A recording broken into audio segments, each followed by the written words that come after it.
podcast kami dengan saya Nazifa dan rekan saya yang selalu siap dengan pembukaan materi. Halo semuanya, saya Alika. Selamat datang di podcast kami. Di sini kami akan membahas isu terkait pembentukan Provinsi Pulau Sumbawa, di mana isu ini sangat hangat diperbincangkan di kalangan masyarakat. Sudah dari lama banget, sampai saat ini masih diperbincangkan lagi oleh masyarakat. Nah, bener banget. Pembentukan Provinsi Pulau Sumbawa ini tuh benar terjadi atau masih wacana aja ya? Nah, untuk kita supaya wawasan kita lebih dapat nih, jadi kita di sini mengundang 3 narasumber supaya kita tidak berangan-angan tentang isu tersebut, di mana narasumber kita ini sangat spesial. Yang pertama ada dari kalangan masyarakat, yaitu Mbak Laksmi.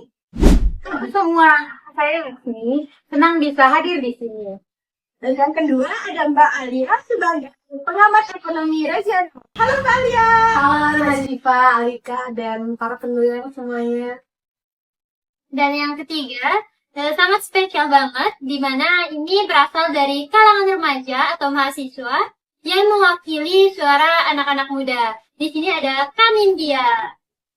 Hai Nazifa dan hai semuanya, gue Nindya. Di sini siap banget untuk bersuara bagi pendapat anak muda di Sumbawa. Oke, maka dari itu kita akan mulai saja nih ya, supaya lebih cepat, nggak terlalu lama. Di sini saya pertama-tama mau nanya nih ke Mbak Laksmi dulu mungkin, sebagai kalangan masyarakat.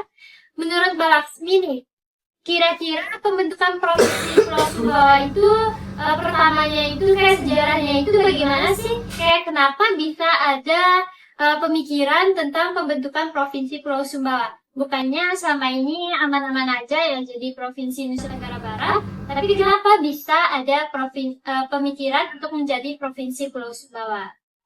Ya Alika, jadi sebenarnya perjuangan ini bukan hal baru.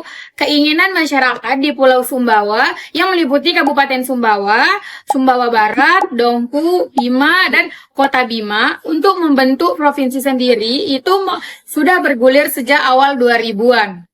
Dasarnya apa? Jarak geografis, kita tahu pusat pemerintah NTB sekarang di Mataram, Lombok. Bagi warga Bima atau di ujung timur maupun mengurus administrasi tingkat provinsi itu jauh luar biasa butuh biaya dan waktu. Berarti poin utamanya itu di efisiensi pelayanan publik ya Mbak? Betul, efisiensi dan rentang kendali pemerintah. Selain itu, kami di Pulau Sumbawa merasa punya identitas, budaya, historis, dan kuat dari mandiri. Nah, menyambung soal mandiri nih, saya mau ke Mbak Alia. Mbak Alia, menurut Mbak tuh sebuah wilayah itu kan nggak cuma modal pengen ya untuk menjadi provinsi. Menurut Mbak Alia, Sumbawa itu siap nggak sih secara ekonomi kalau sudah lepas dari Lombok? Pertanyaan bagus Nazifa, kalau kita bicara potensi, Pulau Sumbawa itu sebenarnya raksasa tidur.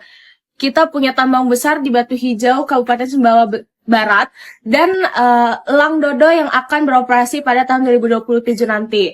Sektor pertanian dan peternakan kita juga luar biasa. Sumbawa dan Dompu itu lumbung jagung dan sapi nasional.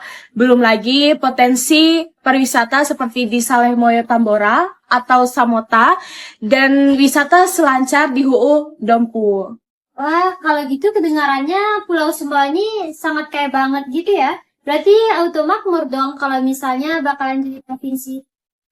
Tunggu dulu Alika, potensi itu baru di atas kertas. Tantangannya adalah apakah PAD atau pendapatan asli daerah dari sektor sektor-sektor tadi mampu membiayai belanja pegawai dan membangun infrastruktur awal. Jangan sampai setelah mekar, kita malah defisit dan terus-menerus bergantung pada dana perimbangan dari pusat. Persiapan fiskal ini yang harus dihitung matang. Mendengar penjelasan dari Mbak Alia tadi, saya mau minta tanggapan dari kalangan remaja nih, dari pemikiran suara remaja, dari Mbak Nindya.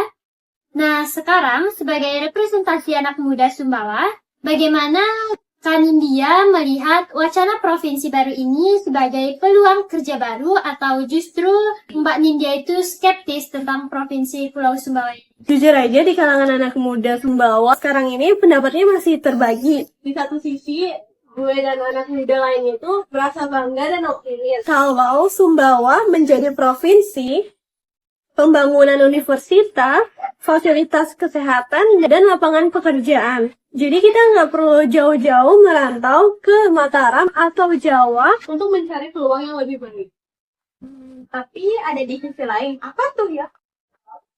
Yang jadi kekhawatiran jangan sampai pemekaran ini cuma jadi panggung politik para elit lokal.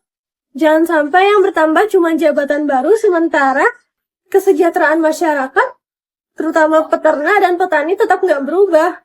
Kalau Sumbawa jadi provinsi baru, gue harap sistem pemerintahannya sejak awal dibangun secara transparan dan berbasis digital, bukan membawa pola birokrasi lama. Saya sepakat dengan Nindya, kekhawatiran anak muda ini valid. Makanya tokoh-tokoh masyarakat seperti kami juga terus mengawal agar niatnya tetap lurus untuk rakyat, bukan untuk syahwat politik sesaat. Tapi nih ya, bukannya sampai saat ini pemerintah pusat tuh melakukan penundaan pembentukan provinsi baru, kecuali untuk beberapa wilayah khusus seperti Pulau Papua kemarin. Bagaimana? Betul, Nazifa. Moratorium pusat itu batu sandungan utamanya. Pemerintah pusat sangat selektif karena anggaran negara juga terbatas.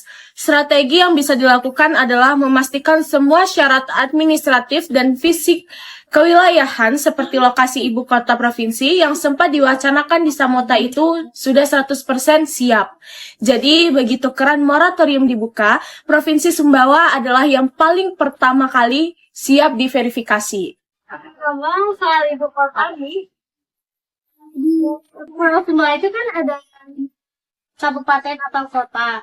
Nah, kira-kira itu bakal berebutan nggak tuh masing-masing saya buat jadi ibu kota di provinsi nanti? Memang khas anak muda banget ya, pertanyaannya tajam. Dulu mungkin ada ego sektoral, tapi belakangan sepakat sudah mulai mengerucut demi kebersamaan. Letak geografis yang di tengah seperti kawasan Samota dianggap paling netral dan strategis untuk menghubungkan barat dan timur pulau. Wah, nggak kerasa banget nih ya, kita udah di ujung diskusi. Diskusi kali ini bener-bener daging banget.